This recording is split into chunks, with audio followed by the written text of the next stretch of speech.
Everyone, मैं Sanchita Jain magnet brains Hindi medium channel पर आप सभी का स्वागत करती हूँ। मैग्नेट ब्रेन्स प्रोवाइड कराता है क्लास 7 से लेके क्लास 12 तक के सारे कोर्सेज। हम प्रोवाइड कराते हैं आपको क्वालिटी एजुकेशन, वो भी बिल्कुल फ्री। जी हाँ, तो देर किस बात की, आइए और जुड़िए मैग्नेट ब्रेन्स के साथ। आज के सेशन में मैं लेके आई हूँ आप सभी के लिए क्लास 9 की सोशल साइंस में इकोनॉमिक्स के एक चैप्टर, जिसका आज हम करेंगे कंप्लीट चैप्टर रिवीजन। इकोनॉमिक्स का चैप्टर 2 है संसाधन के रूप में लोग। इसका आज मैं आपको कंप्लीट चैप्टर रिवीजन कराने जा रही हूं, जिसमें आपको कम से कम समय में पूरा चैप्टर जो है कंप्लीट कराया जाएगा, रिवीजन कराया जाएगा। तो चलिए सबसे पहले अपन जो है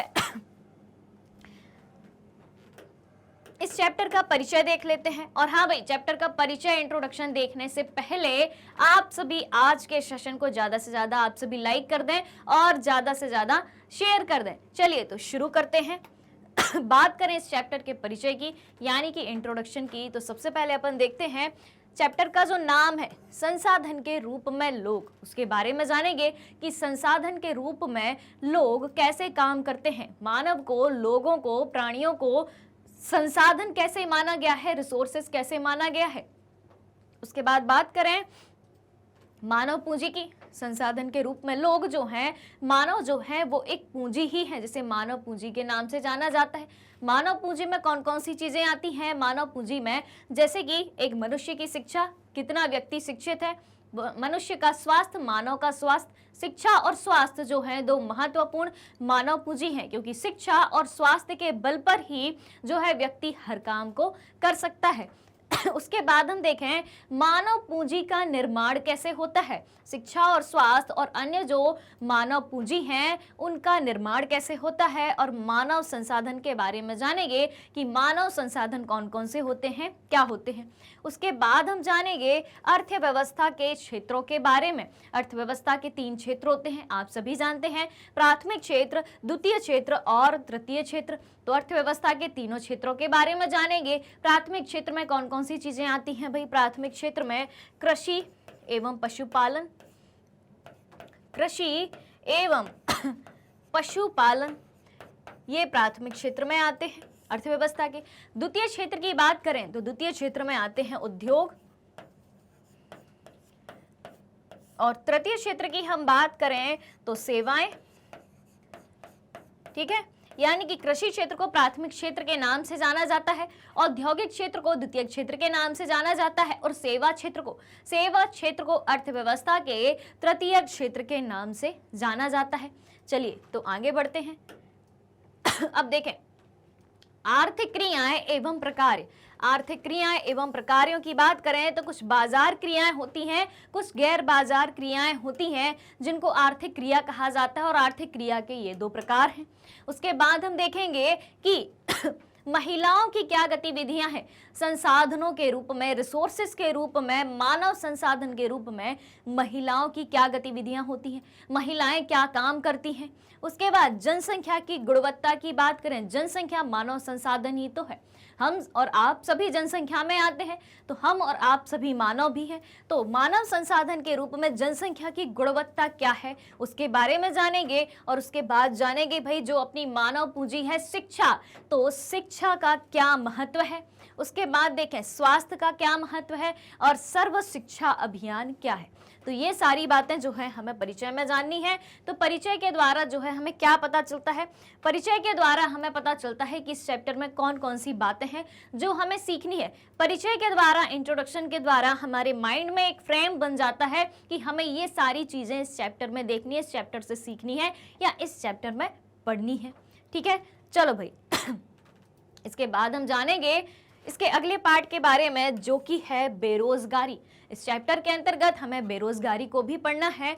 बेरोजगारी क्या होती है उसको जानेंगे, फिर बेरोजगारी के प्रकार क्या होते हैं। ठीक है, बेरोजगारी के कितने प्रकार हैं, किस किस तरीके के प्रकार हैं, उन प्रकारों में क्या क्या बातें हैं वो जानेंगे। और फिर हम जानेंगे भारत में बेरोजगारी के कारण, भारत में बेरोजगारी के क्या कारण हैं, और बेरोजगारी से भारतीय अर्थव्यवस्था पर क्या प्रभाव पड़ता है, या बेरोजगारी से किसी भी देश की अर्थव्यवस्था पर क्या प्रभाव पड़ता है।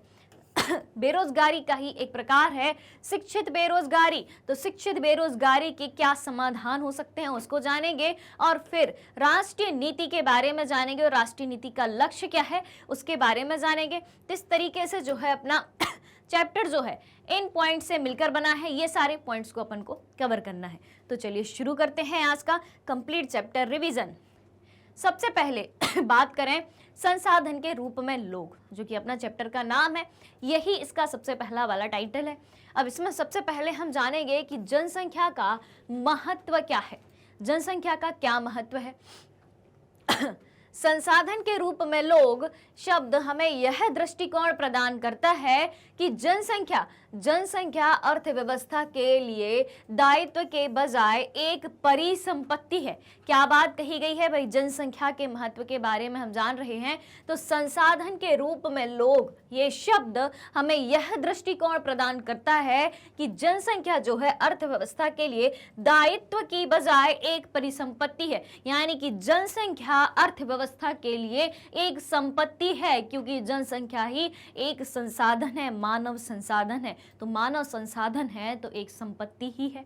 उसके बाद देखें दूसरी बात करें तो संसाधन के रूप में लोग किसी देश के कामकाजी लोगों को उनके मौजूदा उत्पादक कौशल और क्षमताओं के संदर्भ में संदर्भित करने का एक तरीका है।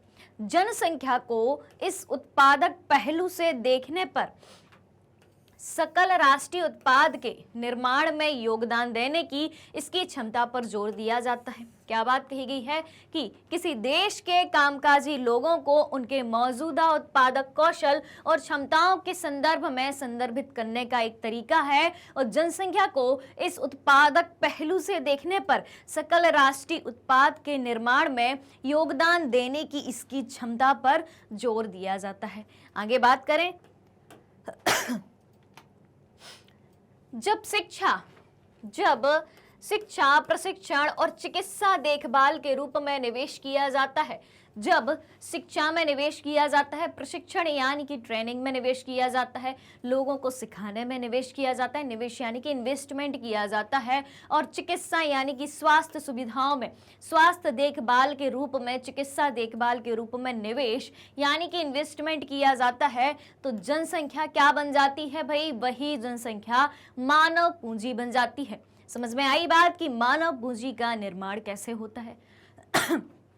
तो जब जो देश की जनसंख्या है उसकी शिक्षा में इन्वेस्टमेंट किया जाए, उसको प्रशिक्षण देने में, उसको विभिन्न कार्यों की ट्रेनिंग देने में इन्वेस्टमेंट किया जाए, चिकित्सा देखभाल में इन्वेस्टमेंट किया जाए, स्वास्थ्य सुविधाओं में इन्वेस्टमेंट किया जाए, तो जनसंख्या जो है मानव पूंजी बन जाती है। और मानव पूंजी उनमें निहित कौशल और उत्पादक ज्ञान का भंडार है। मानव पूंजी उसी जनसंख्या में निहित कौशल यानी कि स्किल और उत्पादक ज्ञान का, प्रोडक्टिव नॉलेज का भंडार है।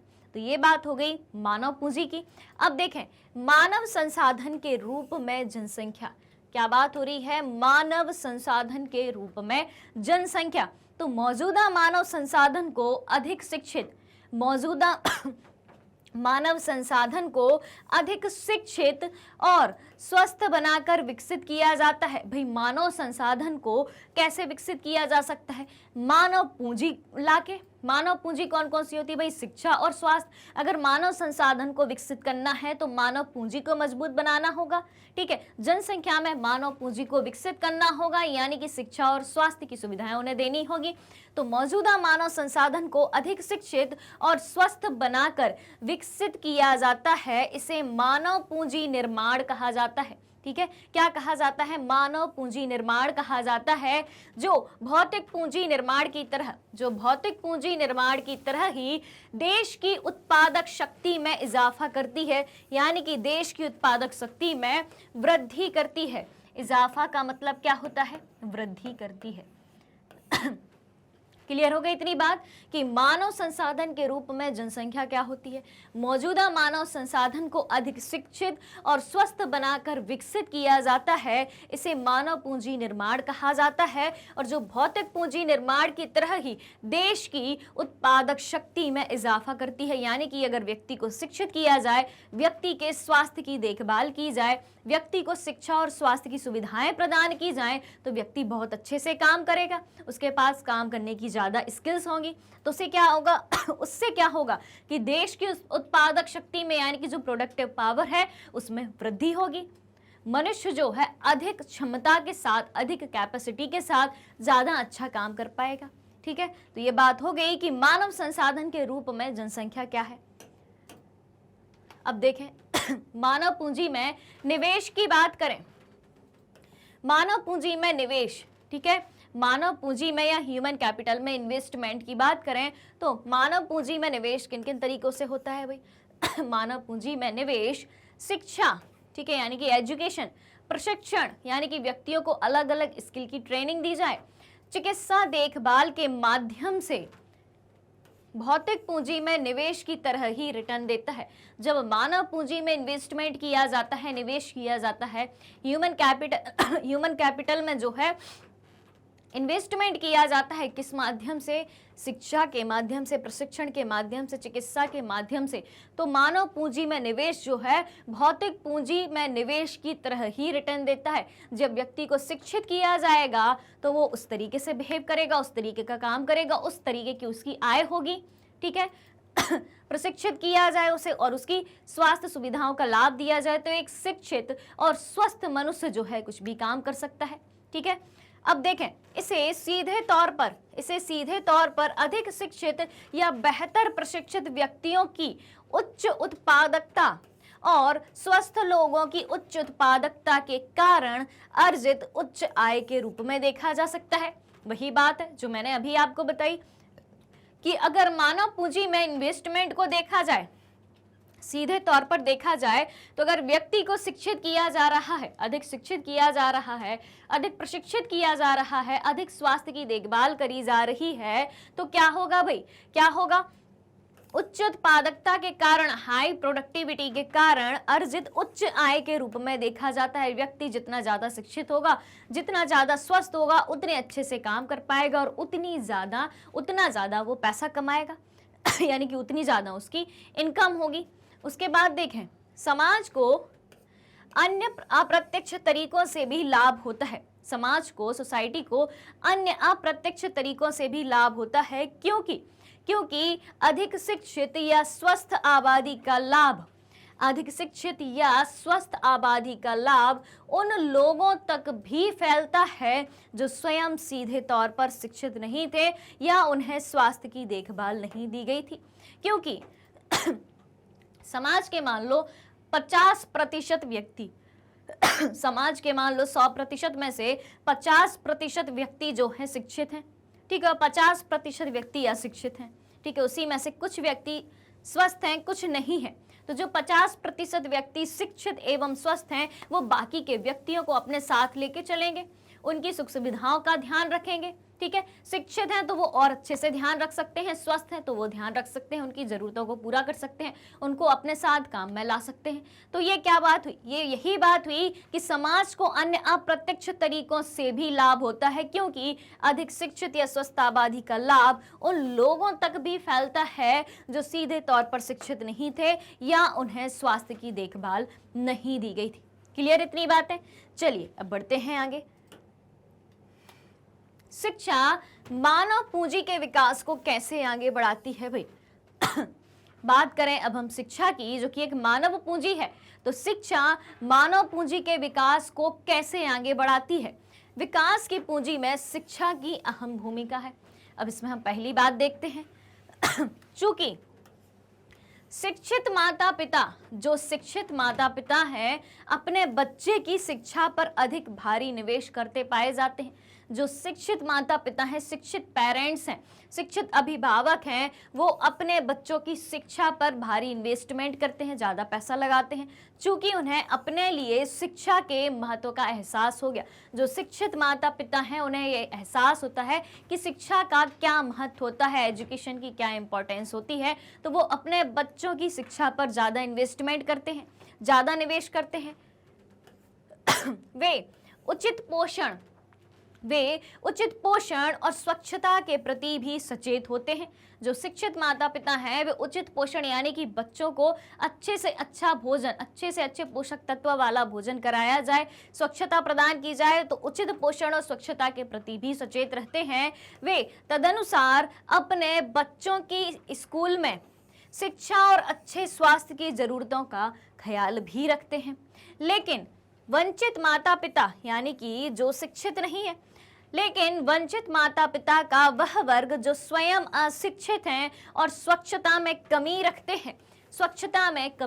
हैं, अपने बच्चों को भी इसी तरह वंचित स्थिति में रखते हैं। यानी कि बात क्या कही जा रही है कि शिक्षा मानव पूंजी के विकास को कैसे आगे बढ़ाती है। अगर व्यक्ति शिक्षित है तो अपने साथ अपने आगे आने वाली पीढ़ी को भी वो हर तरीके से शिक्षित करना चाहती है। बस सीधी सी बात ये है इसमें। अब आगे देखें,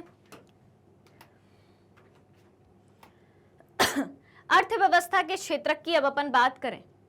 अर्थव्यवस्था के अब अपन क्षेत्र की बात करें तो अर्थव्यवस्था के विभिन्न क्रियाकलापों को 3 प्रमुख क्षेत्रकों में बांटा गया है।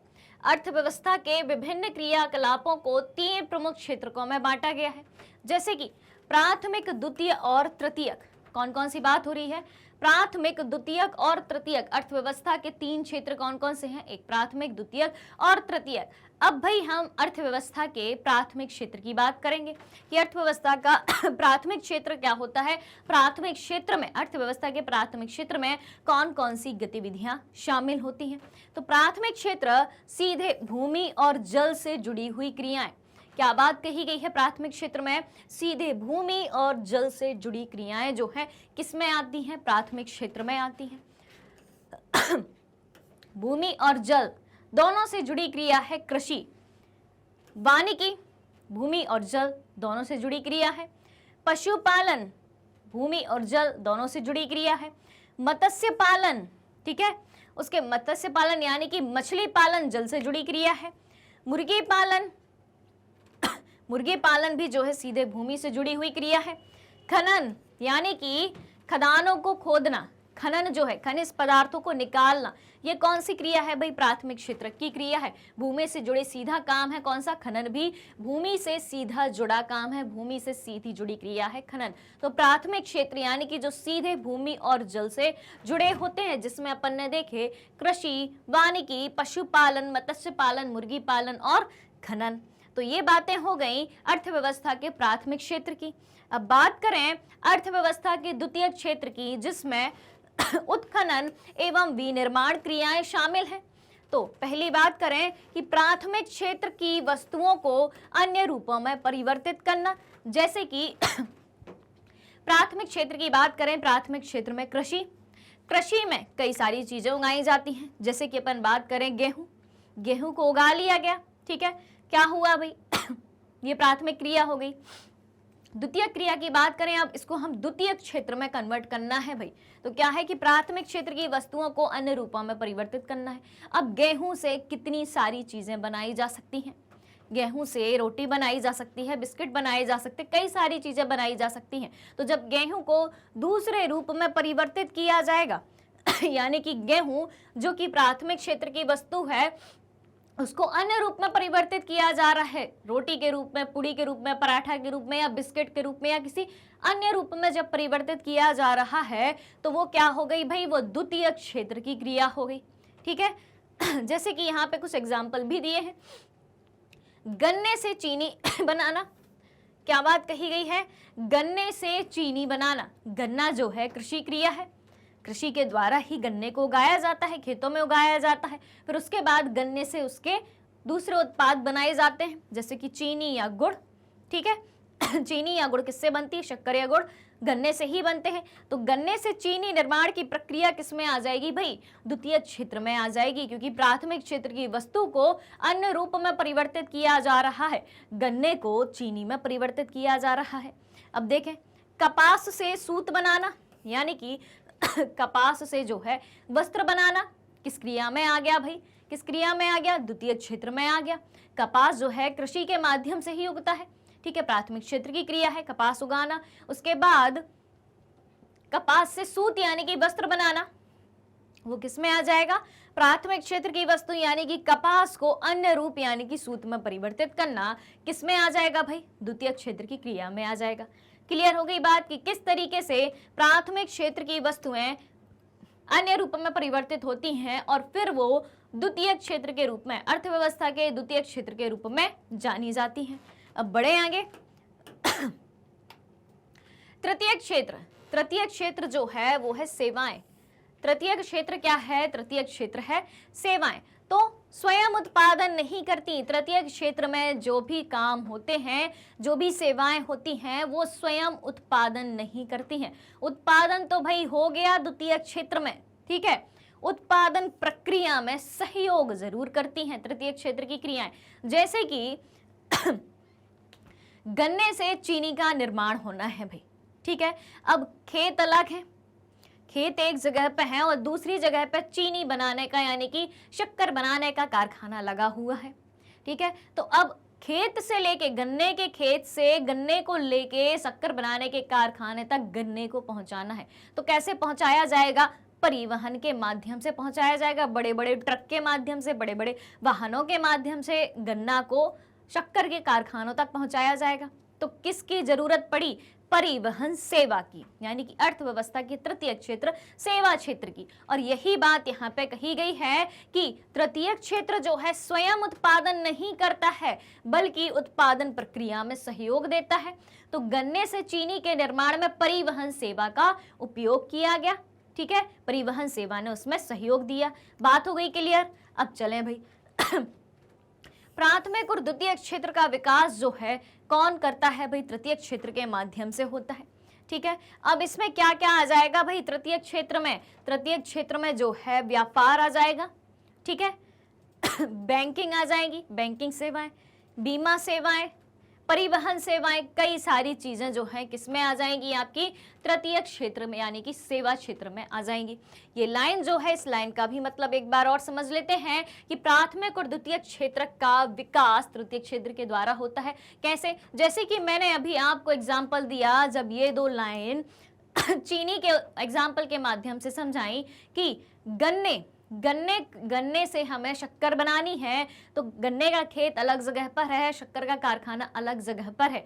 तो गन्ने को चीनी के कारखाने तक पहुंचाने में हमने परिवहन सेवा का उपयोग किया। तो भाई प्राथमिक और द्वितीय क्षेत्र का विकास तृतीय क्षेत्र के माध्यम से हुआ कि नहीं? कि भाई यहाँ किसी के खेत का गन्ना किसी के कारखाने में जाएगा, कि फिर वहां से जो है शक्कर बनेगी। तो बीच में कौन आ रहा है? परिवहन सेवा, यानी कि तृतीय क्षेत्र। तो दोनों का विकास हो रहा है। क्लियर हो गई बात? प्राथमिक और द्वितीय दोनों क्षेत्रों का विकास हो रहा है तृतीय क्षेत्र के माध्यम से। बात हो गई क्लियर? तृतीय क्षेत्र के माध्यम से, तृतीय क्षेत्र की सेवाओं के माध्यम से, ठीक है। अब आर्थिक क्रियाएं और प्रकार की बात करें हम, आर्थिक क्रियाएं और प्रकार की बात करें तो सबसे पहले हम जानेंगे कि आर्थिक क्रियाएं क्या होती हैं। आर्थिक क्रियाएं क्या होती हैं?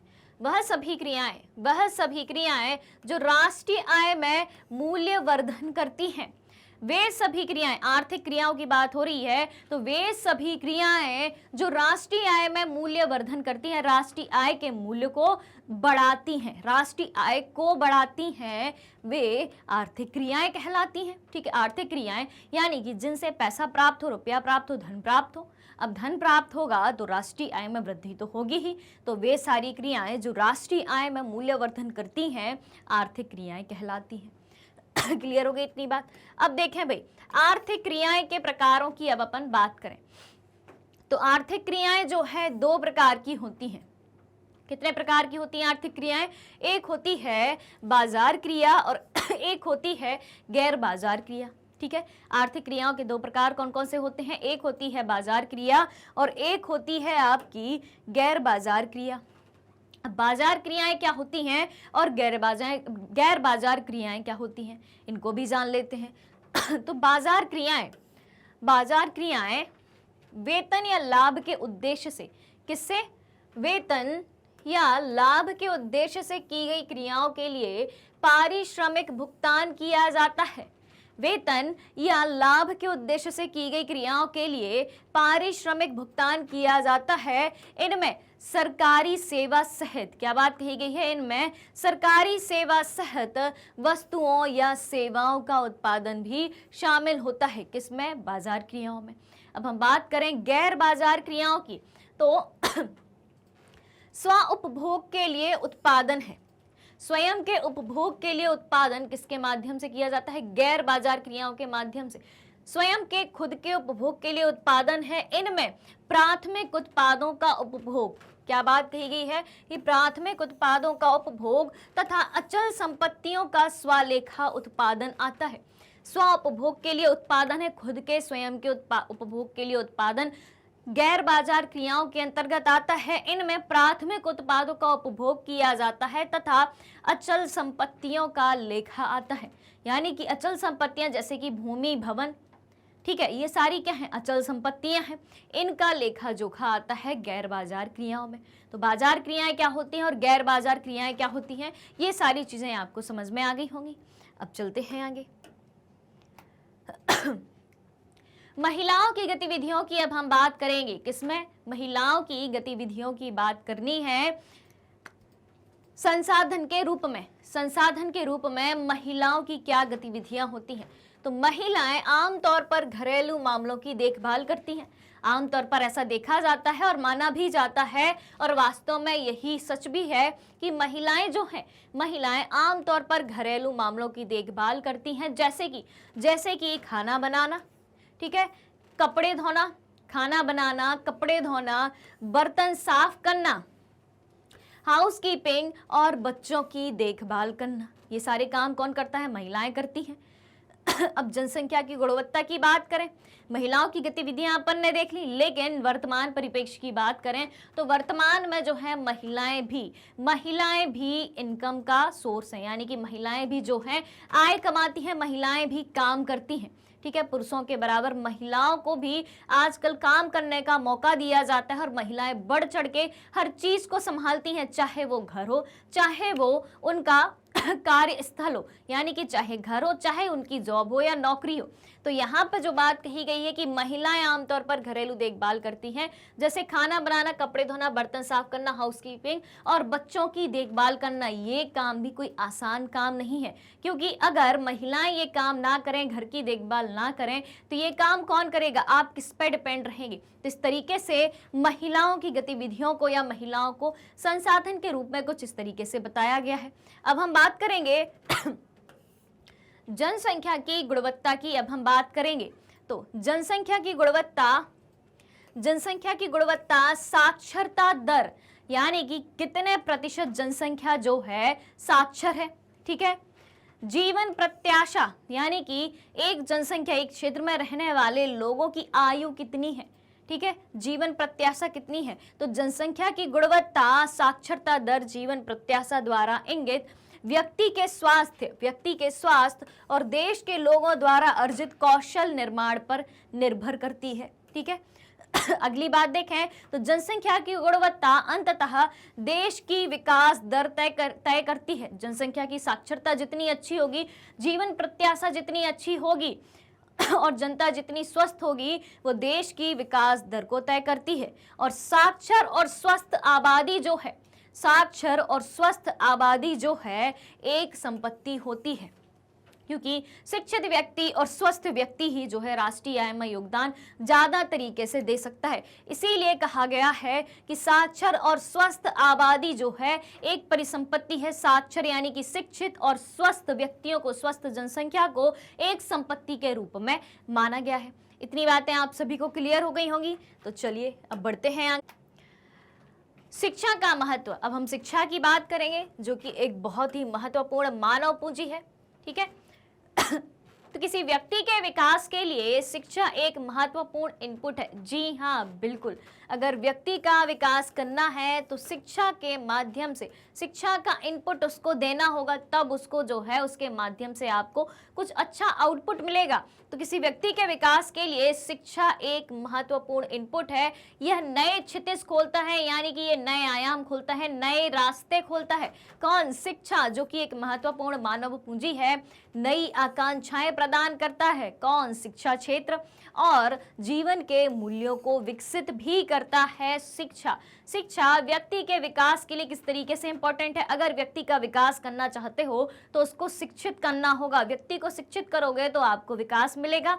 और शिक्षा जो है कई सारे क्षितिज, यानी कि कई सारे आयाम, कई सारे रास्ते खोलती है शिक्षा, और नई आकांक्षाएं भी प्रदान करती है और जीवन के मूल्यों को विकसित भी करती है।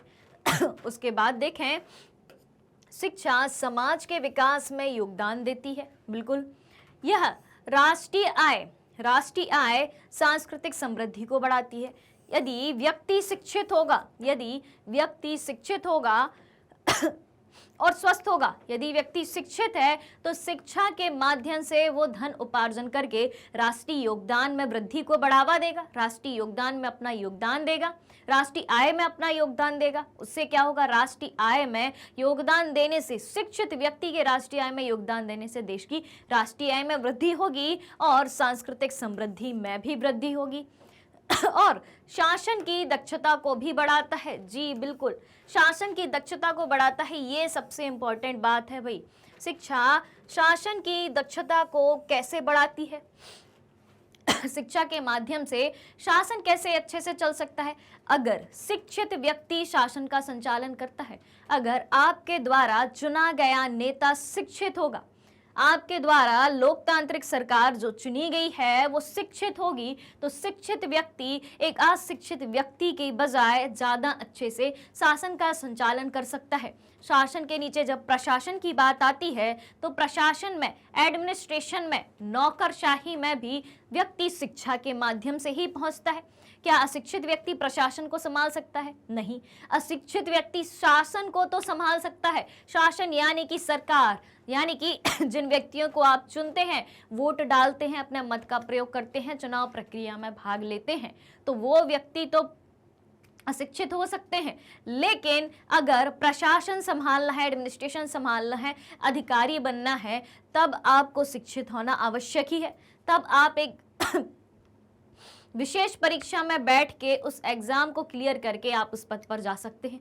ठीक है, तो शिक्षा किसमें इंपॉर्टेंट बताई गई है? शिक्षा की इंपॉर्टेंट की शासन की दक्षता को बढ़ाती है। भाई प्रशासनिक सेवाओं में जो व्यक्ति हैं वो तो शिक्षित हैं ही, साथ ही साथ अपन को शासन की दक्षता भी बढ़ाना है। अगर आप शिक्षित नेताओं को चुनते हैं, शिक्षित जनप्रतिनिधि को चुनते हैं, तो वो व्यक्ति अशिक्षित नेता की बजाय ज्यादा अच्छे से शासन का संचालन कर सकता है। अब देखें, लड़कियों पर विशेष जोर देते हुए सभी के लिए प्रारंभिक शिक्षा के प्रावधान है। वैसे तो सभी बच्चों के लिए निःशुल्क प्रारंभिक शिक्षा, निःशुल्क प्राथमिक शिक्षा का प्रावधान है, लेकिन लड़कियों की शिक्षा को बढ़ावा देने के लिए विशेष प्रावधान किए गए हैं ताकि ज़्यादा से ज़्यादा लड़कियां जो हैं शिक्षित हों। ठीक है, अब देखें आगे। शिक्षा पर व्यय की बात करें, शिक्षा पर खर्चे की बात करें अब अपन, तो प्रत्येक जिले में नवोदय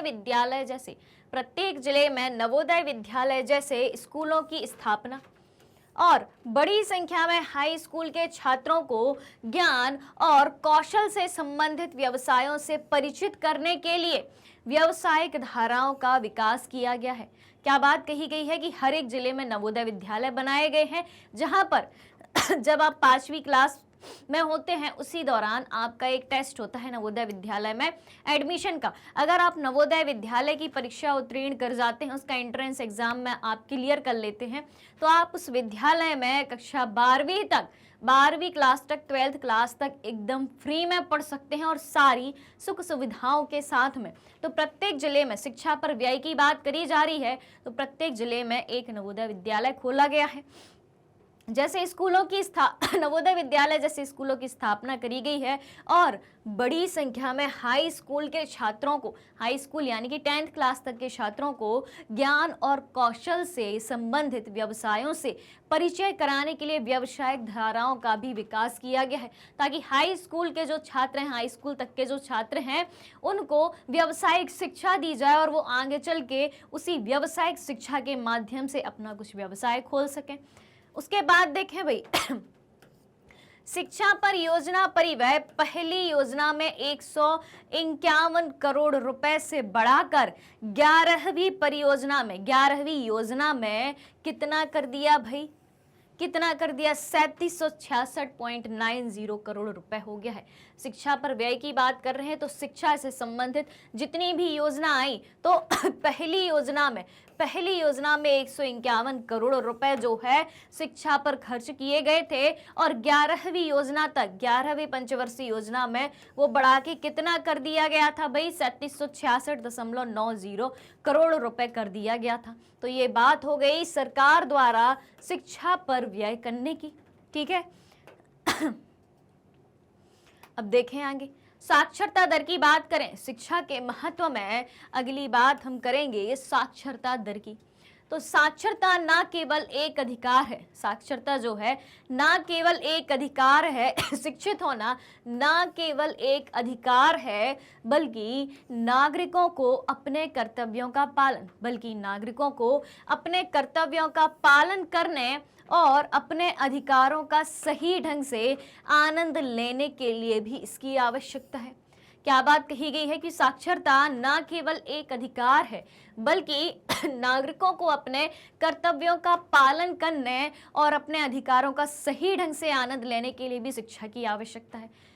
व्यक्तियों को, भारत के हर एक नागरिक को मौलिक अधिकार, 6 मौलिक अधिकार दिए गए हैं और कुछ मौलिक कर्तव्य भी हमारे संविधान में वर्णित हैं, ठीक है। कुल मिला के 11 मौलिक कर्तव्य हैं जिनका पालन करना हर एक भारतीय की जिम्मेदारी है।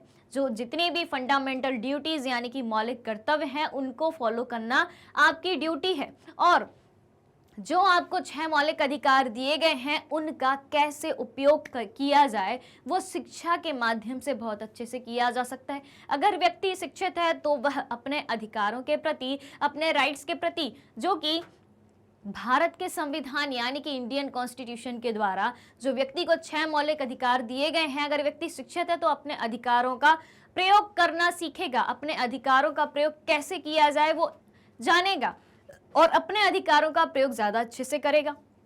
और संविधान में जो नागरिकों के 11 मूल कर्तव्य हैं, 11 मौलिक कर्तव्य हैं या 11 फंडामेंटल ड्यूटीज हैं उनको भी फॉलो करेगा। यानी कि भारत के संविधान ने आपको कुछ अधिकार दिए हैं तो बदले में आपके भी कुछ कर्तव्य हैं, बदले में आपकी भी कुछ ड्यूटीज हैं जो आपको फॉलो करनी चाहिए, जिनका पालन करना चाहिए, वो कर्तव्य आपको निभाने चाहिए। तो साक्षरता ना केवल एक अधिकार है, यानी कि शिक्षित रहना सिर्फ एक अधिकार नहीं है। अगर व्यक्ति शिक्षित है तो वो साक्षरता जो है आपको अपने कर्तव्यों का पालन करने और अपने अधिकारों का सही ढंग से आनंद लेने के लिए भी जागरूक करता है। तो आप अपने अधिकारों का पालन अच्छे से कर सकें, अब आप अपने अधिकारों का उपयोग अच्छे से कर सकें और आप अपने कर्तव्यों का पालन अच्छे से कर सकें, तो उसके लिए किस चीज की आवश्यकता है? साक्षरता की, शिक्षा की आवश्यकता है। अगली बात करें, पुरुषों में साक्षरता महिलाओं की तुलना में लगभग 16.6% अधिक है। यानी कि महिलाओं की तुलना में पुरुष जो है ज्यादा शिक्षित हैं और ग्रामीण क्षेत्रों की तुलना में शहरी क्षेत्रों में यह 16.1% अधिक है, ठीक है। 2013-14 की बात करें तो 2013-14 में प्राथमिक विद्यालय प्रणाली का विस्तार 8.58 लाख से अधिक हो गया है। यानी कि 8.58 लाख से भी अधिक जो है 2013-14 तक प्राथमिक विद्यालय हैं। स्कूलों का यह विशाल विस्तार स्कूलों का यह विशाल विस्तार जो है स्कूली शिक्षा की खराब गुणवत्ता और उच्च ड्रॉप आउट दर के कारण कमजोर भी हो गया है। इतना बड़ा विस्तार तो किया गया स्कूलों का, लेकिन स्कूली शिक्षा की खराब गुणवत्ता भले ही कितनी ही मात्रा में आप स्कूल की बिल्डिंग खड़ी कर दो, ठीक है, कितनी ही मात्रा में आप स्कूल खोल दो, लेकिन स्कूली शिक्षा की अगर गुणवत्ता खराब है, स्कूलों में शिक्षा प्रॉपर तरीके से नहीं दी जाएगी और उच्च ड्रॉप आउट दर, यानी कि बच्चे एडमिशन करा लेंगे, कुछ समय के लिए जाएंगे और फिर वापस स्कूल नहीं जाएंगे, नाम कटा लेंगे, तो ये क्या हुई, ड्रॉप आउट रेट, उच्च ड्रॉप आउट दर के कारण इतना बड़ा स्कूलों का विस्तार जो है वो कमजोर हो गया है।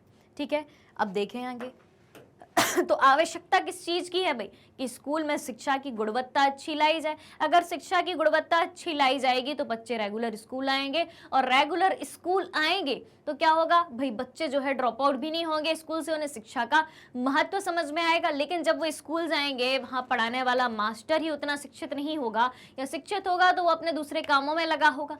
ग्रामीण एरिया के कई सरकारी विद्यालयों में ये स्थिति ज्यादा देखने को मिलती है। शिक्षा के महत्व में इस चार्ट पर अपन ध्यान देते हैं। अब यहां आप देखें 1951 से लेकर 2018 वर्षों तक के आंकड़े दिए हुए हैं। ठीक है, यहां पर आपको साक्षरता दर दी हुई है। ठीक है, 0 से लेकर 90 तक। यहां पे आप देखें नीले रंग से व्यक्ति को दर्शाया गया है। ठीक है, लाल रंग से पुरुष को दर्शाया गया है। ठीक है, और ये जो हरा रंग है इससे महिलाओं को दर्शाया गया है। अब देखें भाई, ये हो गई कॉमन संख्या, व्यक्ति यानी कि चाहे महिला हो चाहे पुरुष हो, ये हो गई पुरुषों की संख्या, और ये हो गई भाई महिलाओं की संख्या। क्लियर होगी इतनी बात। अब देखें 1951 में नीले रंग यानी कि कॉमन बात करें, ओवरऑल जनसंख्या की बात करें तो 1951 में जो है ये आंकड़ा आपको कुछ 18% नजर आता है। ठीक है, उसके बाद ये बढ़ के कुछ 28% हो जाता है 1961 में। फिर उसके बाद ये आंकड़ा कुछ 35% के आसपास दिखाई देता है। उसके बाद 1981 की बात करें तो यहाँ लगभग 43 से 44% दिखाई देता है। 1991 की बात करें तो ये आपको 52% के लगभग दिखाई देता है, और ठीक इसी तरीके से ये जो हमें लगातार बढ़ता हुआ दिखाई देता है। और 2018 की हम बात करें तो 2018 में लगभग ये 74% के आसपास दिखाई देता है। तो 74% यानी कि कुल साक्षरता दर है, अप्रॉक्स लगभग 74%। ठीक है, तो कुल साक्षरता दर अपन इसको लिख सकते हैं। ठीक है, अब हम बात करें भाई पुरुषों की। ठीक है, लाल रंग की तरफ अब आप ध्यान दें। 1951 में हम बात करें तो ये 28% के आसपास दिखता है। 1961 की बात करें तो 40 पॉइंट कुछ दिखता है। ठीक है, यानी कि 40 कुछ प्रतिशत दिखता है। 1971 में यही लगभग 46 से 47% के बीच पहुंचता है। 1981 की बात करें तो ये लगभग 58% के आसपास पहुंचता है। 1991 की बात करें तो लगभग 65% के आसपास पहुंचता है, और लगातार ये जो आंकड़ा है हमें बढ़ता हुआ नजर आता है। अब हम महिलाओं की बात करें भाई, महिलाओं की बात करें तो महिलाओं का स्तर जो है हमें शुरू से ही शिक्षा के क्षेत्र में कम प्रतिशत के रूप में नजर आता है, जो कि 1951 में 8 से 9% के बीच है। 9% अपन इसको मान के चलते हैं। फिर 15% नजर आता है, फिर 21-22% नजर आता है। धीरे धीरे ये आंकड़ा भी बढ़ रहा है, लेकिन पुरुषों की तुलना में ये आंकड़ा काफी कम हमें दिखाई देता है। वर्तमान की बात करें, अभी 2018 की अगर अपन बात करें तो लगभग 65% के आसपास जो है ये महिलाओं की साक्षरता का हमें आंकड़ा नजर आता है। तो आपको समझ में आ गया होगा कि पुरुषों की साक्षरता महिलाओं की साक्षरता दर से अधिक है। अब बढ़ते हैं आगे। शिक्षा प्रणाली में सुधार हेतु कुछ योजनाएं भी चलाई गई हैं। शिक्षा प्रणाली में सुधार हेतु विभिन्न योजनाएं, जिसमें पहली योजना है सर्व शिक्षा अभियान। कौन सी योजना है? सर्व शिक्षा अभियान। सर्व शिक्षा अभियान 2010 तक 6 से 14 वर्ष की आयु, कितना? 6 से 14 वर्ष की आयु वर्ग के सभी बच्चों को, जितने भी बच्चे हों, ठीक है, चाहे बच्चे हों चाहे बच्चे हों, चाहे लड़के हों चाहे लड़कियां हों, तो सर्व शिक्षा अभियान के तहत 6 से 14 वर्ष की आयु वर्ग के सभी बच्चों को प्रारंभिक शिक्षा प्रदान करने की दिशा में एक महत्वपूर्ण कदम है। ठीक है, यह प्रारंभिक शिक्षा के सार्वभौमिकीकरण के लक्ष्य को प्राप्त करने के लिए सार्वभौमिकीकरण यानी कि सर्व शिक्षा अभियान के द्वारा सभी को शिक्षित करने का अभियान चलाया गया है। तो सभी को शिक्षित करने का लक्ष्य बनाया गया है। तो सर्व शिक्षा अभियान प्रारंभिक शिक्षा के सार्वभौमिकीकरण के लक्ष्य को प्राप्त करने के लिए राज्यों, स्थानीय सरकार और समुदाय के साथ साझेदारी में केंद्र सरकार की एक समयबद्ध पहल है। दूसरी योजना की अब हम बात करें तो दूसरी योजना है आपकी मध्याह्न भोजन योजना। शिक्षा प्रणाली में सुधार करने के लिए मध्याह्न भोजन योजना लाई गई थी और मध्याह्न भोजन योजना 1995 में लाई गई थी। कब लाई गई थी मध्याह्न भोजन योजना? 1995 में लाई गई थी। इसे बच्चों की उपस्थिति और ठहराव को प्रोत्साहित करने सबसे पहले अपन ये समझ लेते हैं कि मध्याह्न भोजन योजना क्या है। मध्याह्न भोजन योजना मिड डे मील के नाम से भी जाना जाता है। मध्याह्न भोजन योजना, मिड डे मील योजना, ठीक है, या मिड डे मील स्कीम या मिड डे मील प्लान 1995 में आया। ठीक है, अब मध्याह्न भोजन योजना में क्या होता है? मध्याह्न भोजन योजना में जो बच्चे स्कूल जा रहे हैं, जितने भी बच्चे स्कूल जाते हैं, उनको स्कूल में ही दोपहर का भोजन प्रोवाइड कराया जाता है। स्कूल में ही एक अलग जगह भोजन बनता है और बच्चों को भोजन कराया जाता है। तो मध्याह्न भोजन योजना की शुरुआत का कारण क्या था? कारण है आपके सामने, इससे बच्चों की उपस्थिति यानी कि बच्चे भोजन को देख के जो है विद्यालय आए कि वहां जाएंगे तो पढ़ने के साथ साथ हमें भोजन भी मिलेगा। तो बच्चों की उपस्थिति और ठहराव यानी कि बच्चे जो है स्कूल रोज आएंगे, रेगुलर आएंगे, ड्रॉप आउट नहीं होंगे और ऐसा नहीं होगी कभी आएंगे कभी नहीं आएंगे, और स्कूल में बने भी रहेंगे। ठहराव को प्रोत्साहित करने और उनकी पोषण स्थिति में सुधार, पोषण स्थिति, अच्छा भोजन मिलेगा बच्चों को तो उनकी पोषण स्थिति अच्छी होगी, उनका शरीर पोषित होगा।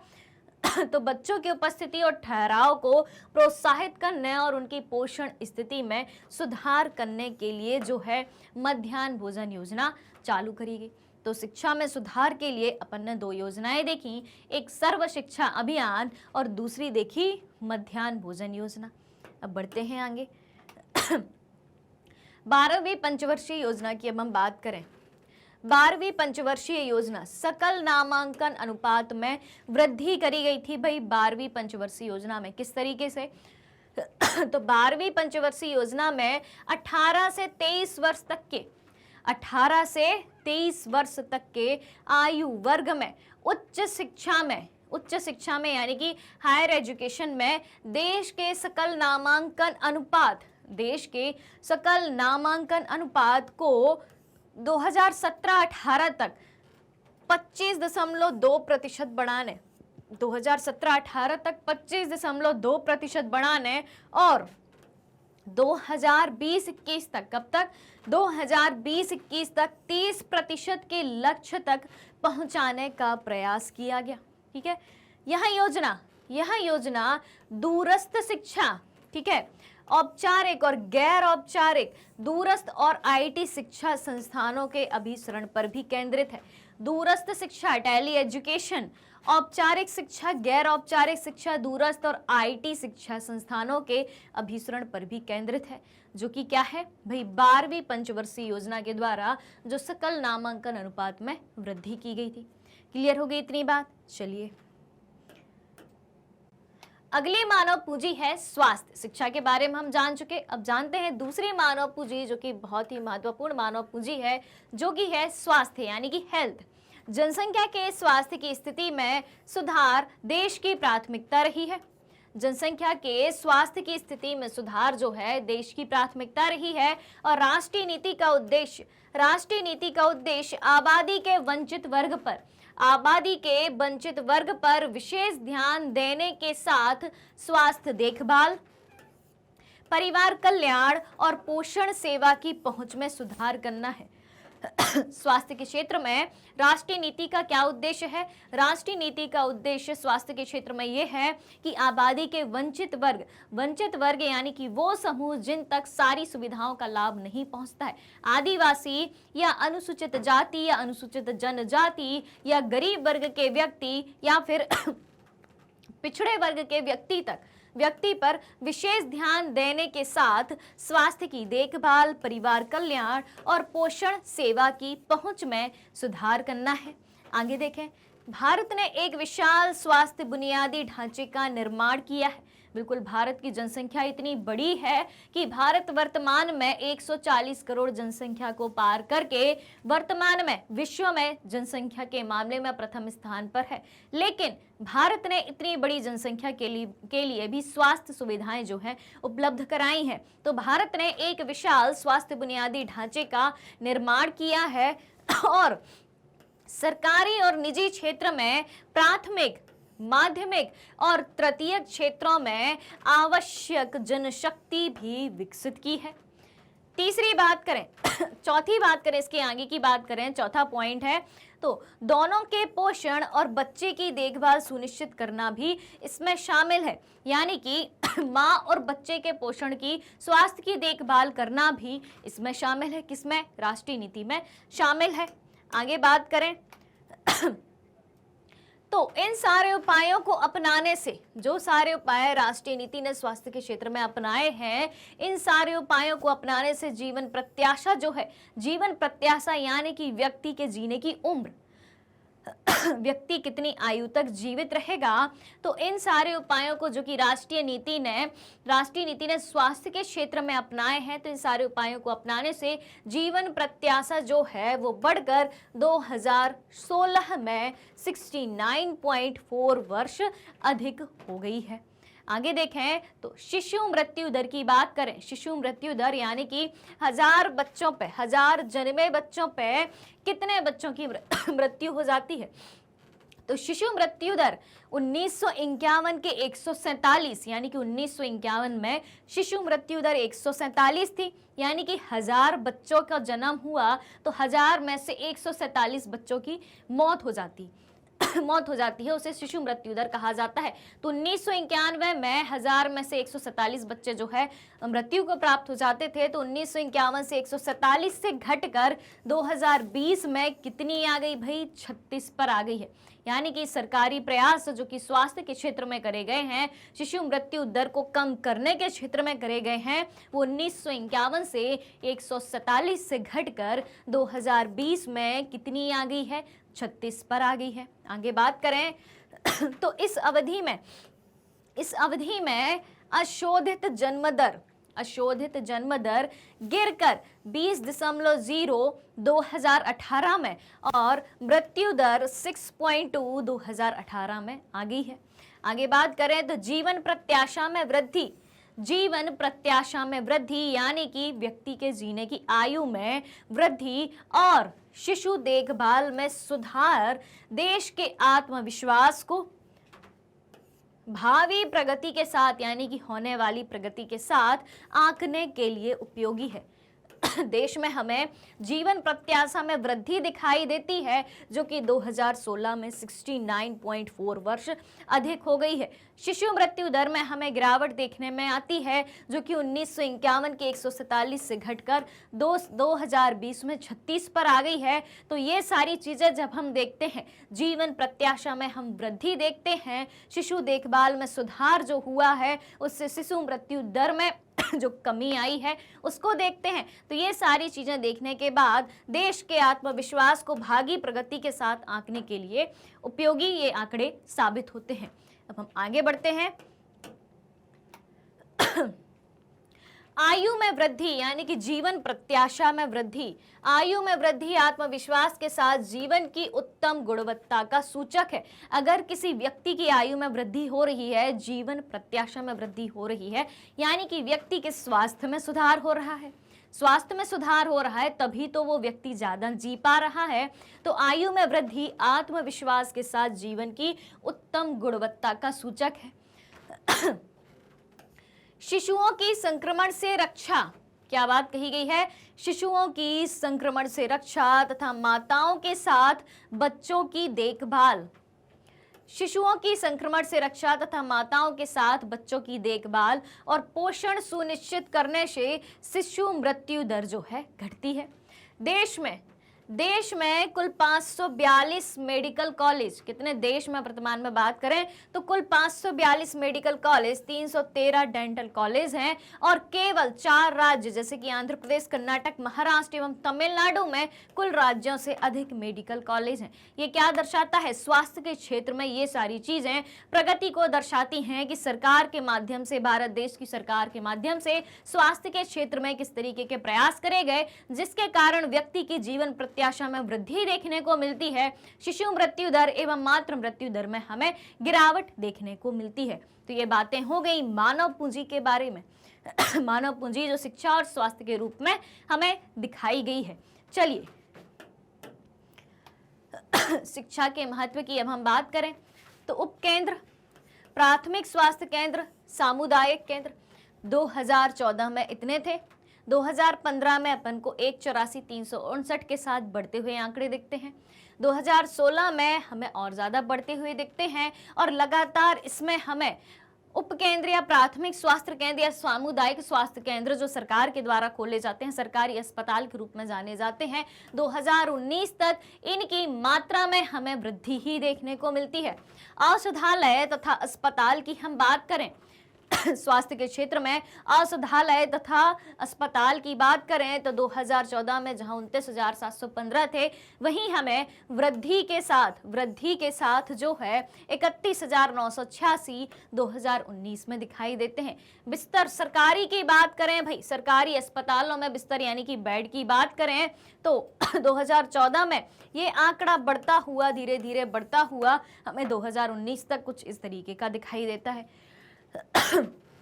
सबसे इंपॉर्टेंट बात करें, भारतीय चिकित्सा परिषद में पंजीकृत डॉक्टर यानी कि सरकारी डॉक्टर कितने हैं? आसान सी भाषा में कहा जाए तो सरकारी डॉक्टर कितने हैं? यहां आप देखें 2014 से 2014 में 36,355 और आगे बढ़ते हुए वर्तमान में 2019 तक की बात करें, वर्तमान तो नहीं लेकिन 2019 तक की बात करें तो 29,799 जो है पंजीकृत एलोपैथिक डॉक्टर प्राथमिक स्वास्थ्य केंद्र में वर्तमान में है।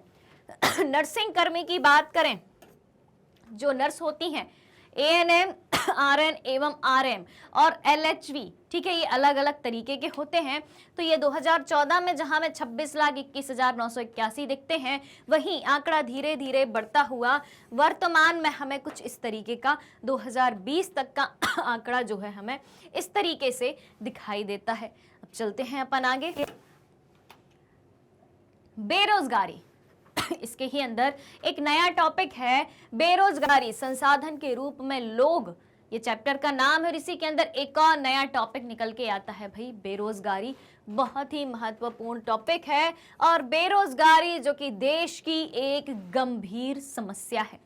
बेरोजगारी को तब अस्तित्व में कहा जाता है, बेरोजगारी की परिभाषा समझने की कोशिश करिएगा तो बेरोजगारी को तब अस्तित्व में कहा जाता है जब जो लोग निर्धारित वेतन पर काम करने के इच्छुक होते हैं, जब लोग एक निर्धारित वेतन पर काम करने के इच्छुक होते हैं, उन्हें नौकरी नहीं मिल पाती। व्यक्ति जो कि जितना वेतन उन्हें मिले उतने वेतन पर काम करने के इच्छुक हैं, काम करने की इच्छा है लेकिन उन्हें काम ही नहीं मिल रहा, नौकरी ही नहीं मिल रही, तो उस स्थिति को क्या कहा जाता है?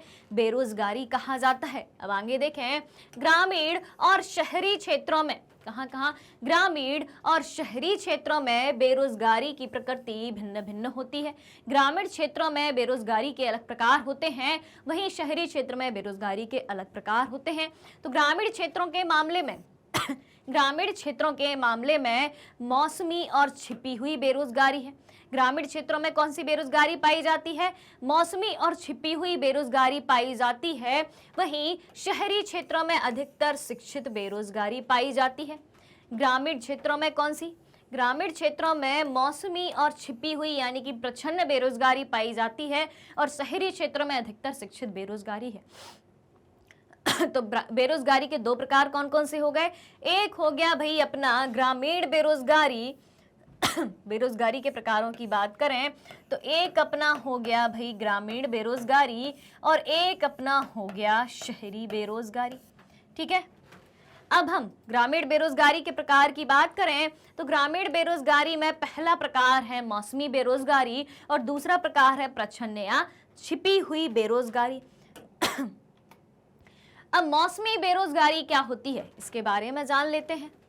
मौसमी बेरोजगारी, जब लोगों को वर्ष के कुछ महीनों के दौरान, ध्यान देना, मौसमी बेरोजगारी यानी कि एक मौसम में रोजगार मिलेगा बाकी नहीं मिलेगा। ठीक है, शब्द से ही अर्थ को समझने की कोशिश करना, शब्द से ही अपन परिभाषा बनाएंगे। तो जब लोगों को वर्ष के कुछ महीनों के दौरान नौकरी नहीं मिल पाती है, क्या बात कही गई है, जब लोगों को वर्ष के कुछ महीनों के दौरान नौकरी नहीं मिल पाती है, कृषि पर निर्भर लोगों को आमतौर पर इस तरह की समस्या का सामना करना पड़ता है। ठीक है, जब लोगों को वर्ष के कुछ महीनों के दौरान काम मिलेगा लेकिन कुछ महीनों के दौरान काम नहीं मिलेगा। और मौसमी बेरोजगारी किस क्षेत्र में दिखाई देती है? मौसमी बेरोजगारी कृषि पर निर्भर लोगों के लिए दिखाई देती है। किस तरीके से दिखाई देती है? जैसे कि जून जुलाई का जो महीना होता है वो महीना होता है फसल को बोने का। अब उस समय मजदूरों को काम मिलेगा, कृषि क्षेत्र में जो व्यक्ति लगे हुए हैं उस समय काम मिलेगा। ठीक है, अब फसल की बुआई होने के बाद भाई फसल को 3-4 महीने तैयार होने में लगेंगे और जब 3-4 महीने बाद फसल पक के तैयार हो जाएगी और जब कटने की बारी आएगी फसल के, तब व्यक्तियों को काम मिलेगा। उसके बीच का जो समय है फसल की बुआई और फसल की कटाई के जो बीच का समय है उस दौरान व्यक्तियों को काम नहीं मिलेगा। ठीक है, तो कृषि पर निर्भर लोगों के लिए आमतौर पर इस तरह की समस्या का सामना करना पड़ता है। बुआई और कटाई के मौसम की अगर हम बात करें तो उस समय काम मिलता है, बाकी समय काम नहीं मिलता है। दूसरी बात करें ग्रामीण बेरोजगारी में ही दूसरे प्रकार की बात करें तो वो है प्रच्छन्न बेरोजगारी यानी कि छिपी हुई बेरोजगारी। जब किसी रोजगार क्षेत्र में कार्यबल कम हो जाता है, और उत्पादकता कायम रहती है, इस घटी हुई कार्यबल को प्रच्छन्न बेरोजगारी कहा जाता है। भाई प्रच्छन्न बेरोजगारी को आसान से शब्दों में समझने की कोशिश करना,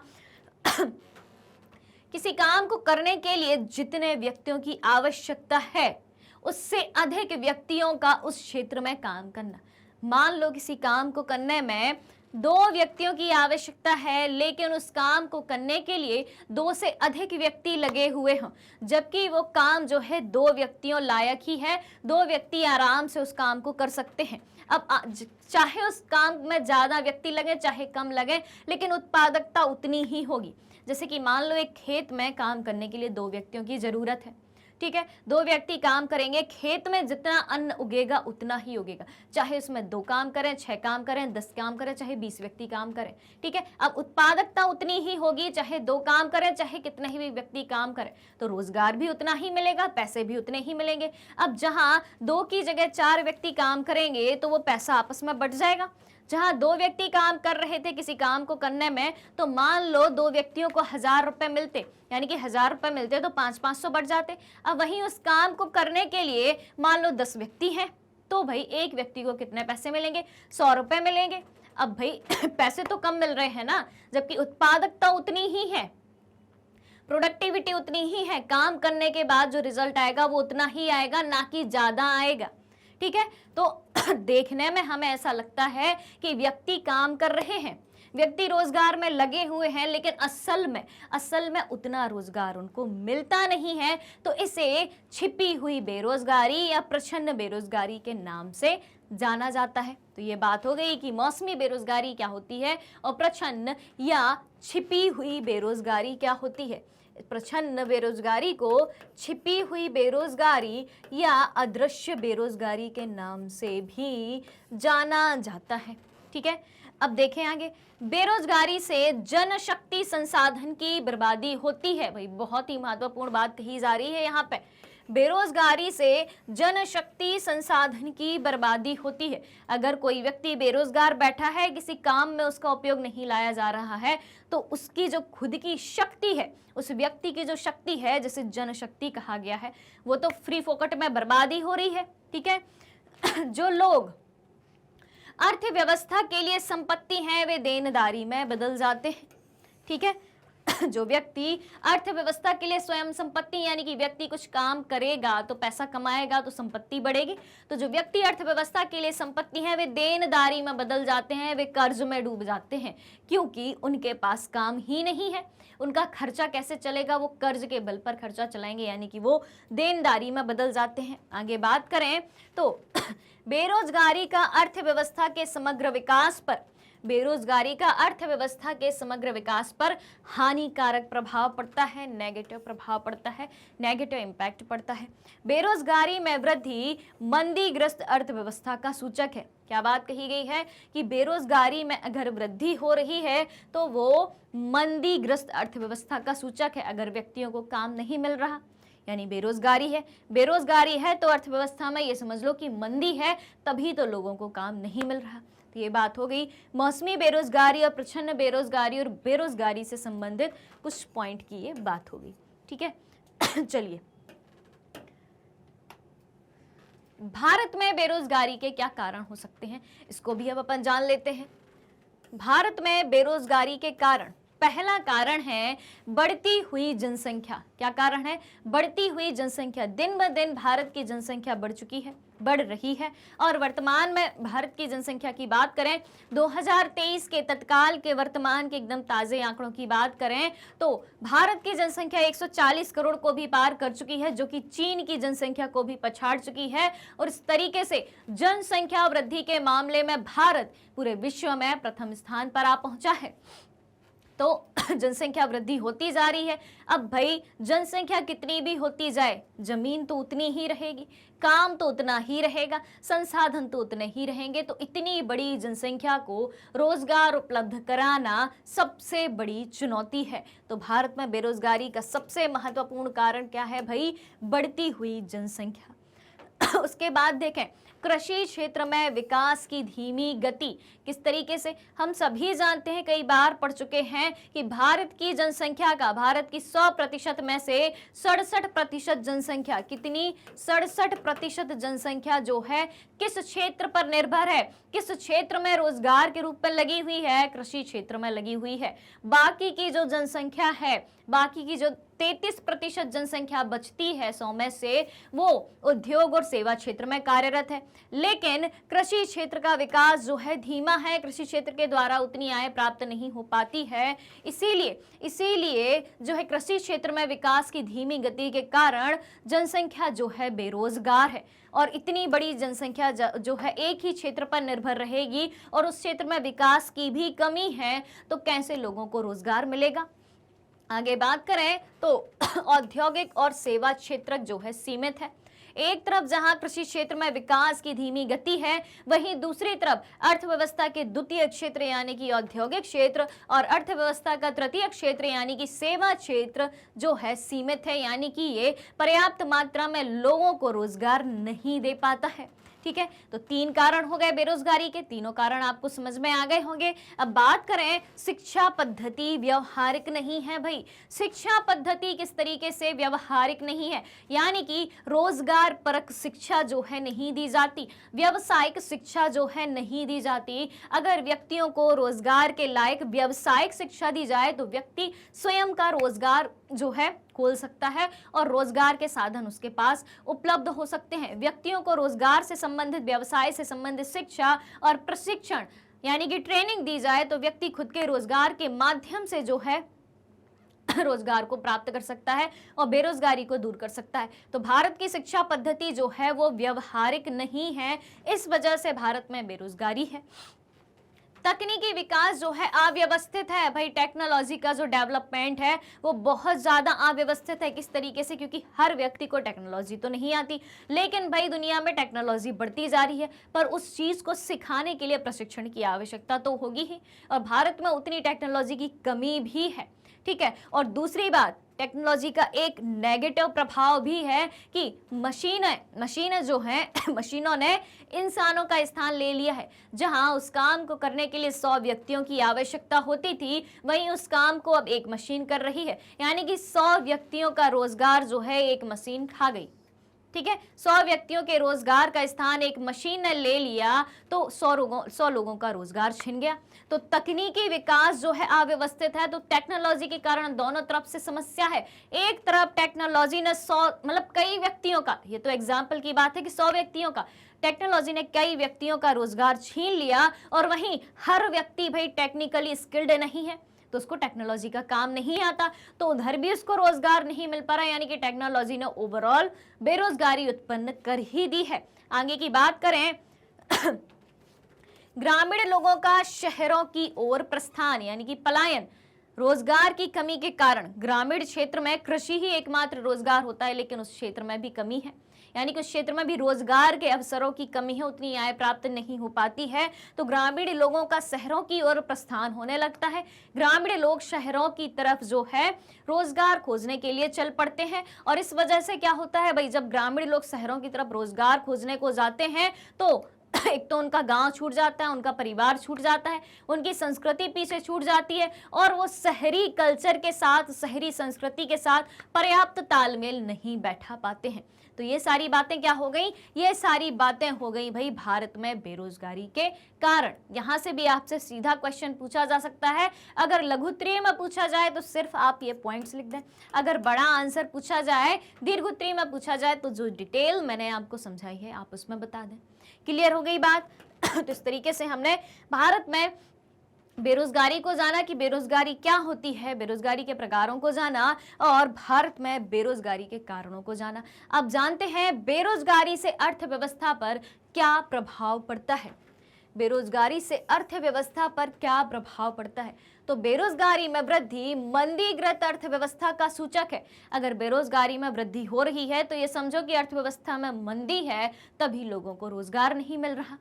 बेरोजगारी में वृद्धि के कारण समाज के जीवन की गुणवत्ता का भी बुरा प्रभाव पड़ता है। अगर बेरोजगारी में वृद्धि हो रही है तो भाई व्यक्ति खाली बैठा रहेगा, व्यक्ति खाली बैठा रहेगा, कर्ज में डूबता जाएगा, क्योंकि कर्ज के बल पर ही खर्चा चलाएगा। अब व्यक्ति जो है पैसा कमाने के लिए फिर गलत रास्ते अपनाने लगता है, जैसे कि चोरी, डकैती, लूटपाट, हत्या, इन सब माध्यमों से फिर वो पैसा इकट्ठा करने लगता है। तो इसका क्या प्रभाव पड़ता है कि समाज के जीवन की गुणवत्ता पर भी इसका बुरा प्रभाव पड़ता है। अब देखें भाई, अगली बात देखें, शिक्षित बेरोजगारी भारत के लिए किस प्रकार एक चुनौती है। व्यक्ति शिक्षित तो है, ठीक है, अब शिक्षित बेरोजगारी की बात होती है, अब यहाँ पे शहरी बेरोजगारी की बात होती है। शहरी बेरोजगारी का एक प्रकार है शिक्षित बेरोजगारी। तो शिक्षित बेरोजगारी भारत के लिए किस प्रकार एक चुनौती है। भारत के व्यक्ति शिक्षित तो हैं, लेकिन शिक्षित होते हुए भी बेरोजगार हैं कुछ व्यक्ति। तो किस तरीके से ये शिक्षित बेरोजगारी हमें नजर आती है और किस तरीके से वो एक हमें चुनौती के रूप में दिखाई देती है। अब देखें, प्राथमिक और द्वितीयक क्षेत्र में विकास की गुंजाइश है। अधिकांशतः शिक्षित लोग तृतीयक क्षेत्र की ओर आकर्षित होते हैं, जहां नौकरियां सीमित हैं। ठीक है, शिक्षित व्यक्ति कहाँ जाएगा भाई? प्राथमिक और द्वितीय क्षेत्र में विकास की गुंजाइश तो है, लेकिन शिक्षित व्यक्ति तृतीय क्षेत्र की तरफ जाता है, क्योंकि हम शिक्षित हैं तो हम सेवा क्षेत्र में काम करेंगे, ऐसी धारणा होती है। तो अधिकांशतः शिक्षित लोग जो है तृतीयक सेवाओं की ओर आकर्षित होते हैं, और जहां पे नौकरियां सीमित है, सर्विस सीमित है। अतः शिक्षित युवक डिग्रियां होते हुए भी बेरोजगार हैं।